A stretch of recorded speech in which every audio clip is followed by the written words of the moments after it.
ହାଏ hello friends. ଆଜି ବନେଇବା ଆମେ ଗୋଟେ ନୂଆ ରେସିପି, ସେଟା ହେଲା ମଟକା ଚିଙ୍ଗୁଡ଼ି। ମୁଁ ସେଥିପାଇଁ ନେଇଛି ପିଆଜ, ଦିଟା ଲଙ୍କା ଆଉ ଅଦା ରସୁଣ ପେଷ୍ଟ ଏଠି କରିଦେଲି, ଆଉ ବିଲାତି ନେଇଥିଲି। ତାପରେ ଏଇଟା ସୋରିଷ ପେଷ୍ଟ ହେଇଗଲା। ତାପରେ ମଟକାରେ ରଖିଦେଲି, ଯୋଉଟାକୁ ହାଣ୍ଡି କୁହାଯାଏ। ତା ଦେହରେ ମୁଁ ଟିକେ ସୋରିଷ ତେଲ ଦେଲି, ଚିନି ଦେଲି। ଚିନି ଟିକେ ମେଲ୍ଟ ହେଇ ଆସିଲା ପରେ ପିଆଜ ଦେଲି।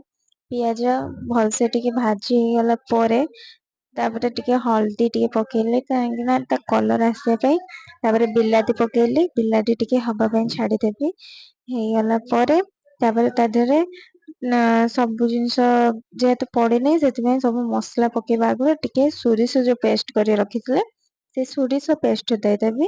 ସୋରିଷ ପେଷ୍ଟ ଆପଣ ଦେଖିକି ଦେବେ, ଯେତେଟା ଆପଣ ପରିମାଣ ମାପିକି ଦେବେ, କାହିଁକି ନା ଯେତେଟା ଚିଙ୍ଗୁଡି ଥିବ ସେତିକି ଅନୁସାରେ ଦେବେ। ବେଶୀ ଦେଲେ ପିତା ହେଇଯାଏ, ଭଲ ବି ଲାଗେନି, ଟେଷ୍ଟ ଆସେନି। ତାପରେ ସବୁ ମସଲା ମିଶେଇ ଦେଲି, ହଳଦୀ, ଲୁଣ, ଜିରା ଗୁଣ୍ଡ। ତାପରେ ମୁଁ ଟିକେ ଚାମଚରେ ତାକୁ ଭଲସେ ମିଶେଇ ଦେଲା ପରେ ମୁଁ ଟିକେ ସମୟ ପାଇଁ ଢାଙ୍କି ଦେଲି, କାହିଁକି ନା ସେଟା ମସଲା ଟା ଟିକେ ଭଲସେ କଷିଯିବା ପାଇଁ।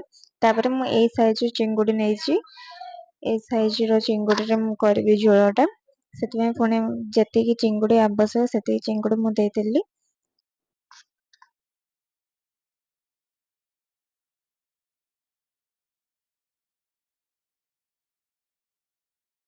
ତାପରେ ଗରମ ପାଣି ଦିଆ ହେଇଛି। ତାପରେ ଅଟା ଗୋଲାକୁ ତା ଚାରିପିଟି ଦିଆହେଲା, ଯେମିତି ବାମ୍ଫ ବାହାରି ନ ବାହାରିବ, ତା ଭିତରେ ହିଁ ସିଝିବ। ମୁଁ ୟାକୁ 10 ରୁ 20 ମିନିଟ ପୁରା ଛାଡି ଦେଇଥିଲି। ଅଧଘଣ୍ଟେ ପୁରା ଛାଡିଦେବେ, 30। ଦେଖନ୍ତୁ ଆମର ପ୍ରସ୍ତୁତ ହେଇଗଲା ମାଟି ହାଣ୍ଡି ଚିଙ୍ଗୁଡି। ଆପଣ ବି ଏମିତି ଘରେ ବନେଇ ଖାଆନ୍ତୁ। କେମିତି ଲାଗିଲା ମତେ କମେଣ୍ଟ ଜଣାନ୍ତୁ। ପ୍ଲିଜ ମୋ ଭିଡିଓ ଭଲ ଲାଗିଲା ଲାଇକ୍, ସେୟାର, କମେଣ୍ଟ କରିବା ପାଇଁ ଜମା ଭୁଲିବେନି। ବାଏ।